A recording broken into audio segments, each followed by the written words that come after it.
वहाबी किसे कहते? हैरत की बात है कि इतना अरसा लाहौर में रहते वहाबी को आप नहीं जानते। असल में एक शख्स था कूफे का रहने वाला जिसका नाम अब्दुल वहाब था। अब्दुल वहाब के यहाँ एक लड़का पैदा हुआ और अब्दुल वहाब ने उस लड़के का नाम मोहम्मद रखा। यही वो शख्स था कि जिसने पढ़ने लिखने के बाद में लोगों को गुमराही की जानिब उसने तरगीब दिलाई। अगर आपको फुर्सत मिले तो आप अगर तफसील को पढ़ें तो आप हकीकत तक पहुंच जाएंगे कि ये वहाबियत ने जन्म कैसे लिया। मिसाल के तौर पर आप जानते हैं कि सल्तनत उस्मानिया एक अजीम शान सल्तनत उस्मानिया थी। जब ब्रिटिश गवर्नमेंट की टूट फूट शुरू हुई तो इन्होंने बरतानिया ने क्या किया कि अपनी एक नौ आबादियाती मिनिस्ट्री कायम की और अपनी इस मिनिस्ट्री में बेशुमार जासूसों को मुसलमानों की तबाह और मुसलमानों की सल्तनतों को तबाह करने के लिए उन्होंने दुनिया के हर शहर में भेजा। इसी तरीके से उन जासूसों में एक जासूस का नाम हमफ्रे, आप किताब को मुलाहिजा फरमाइए, कई जबानों में छप चुकी। अगर आप कहें तो हम उसके इक़्तिबासात आपको गोया इंटरनेट के जरिए से भी दे सकते।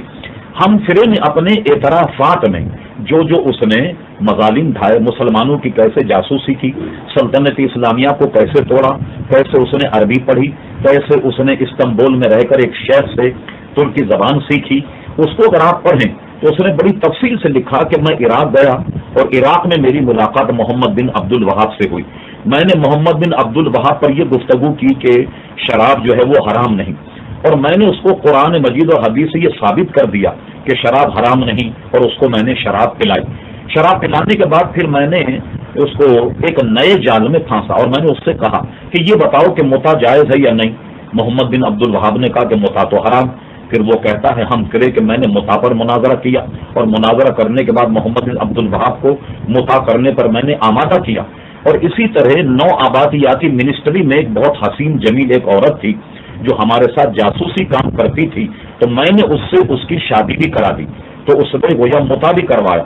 इस तरीके से फिर वो कहता है कि मैंने उसके जहन में ये बात डाली कि तुम बहुत बड़ी स्कॉलर हो और अल्लाह तबारक व तआला ने किसी अजीम काम के लिए तुमको पैदा किया।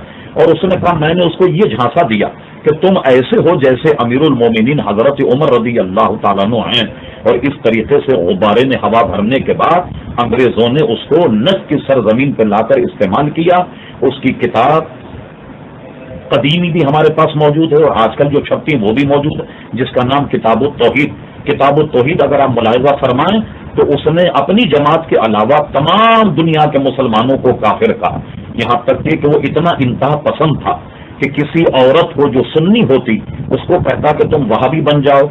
जब वो वहाबी बन जाती तो उसका सर मोड़ देता, कहता कि ये उसके जमाने जालियत के बाद। इससे उसकी इंतहा पसंदी का अंदाजा लगाइए। अल्लामा इब्ने आबिदीन इब्ने शामी, जिनकी फतवे की किताब इब्ने शामी से कोई दारुल इफ्ताबी मुस्तगनी नहीं हो सकता, अल्लामा शामी ने अपने मुकदमे में भी उसका जिक्र फरमाया।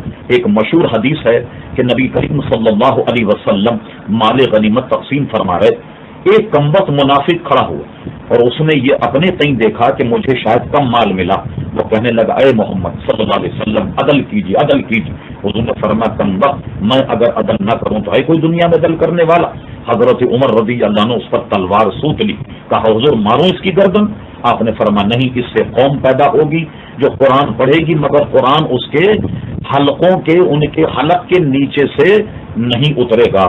अनवार अहमदी एक बड़ी मशहूर किताब है, हैदराबाद दक्कन के एक बहुत बड़े आलिम थे हजरत अल्लामा मौलाना अनवारुल्लाह साहब फारूक रहमतुल्लाह ताला अलैह। उस किताब पर हाजी इमदादुल्लाह महाजिर मक्की रहमतुल्लाह अलैह का हाशिया।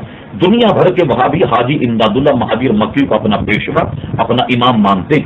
अनवार अहमदिया पर हाजी इमदादुल्लाह की तकरीर है और उसमें मौलाना अनवारुल्लाह साहब ने लिखा कि जिस शख्स पर हजरत उमर रदी अल्लाह के कत्ल करने के लिए तलवार सूती थी, उसी की औलाद से मोहम्मद बिन अब्दुल वहाब पैदा हुआ।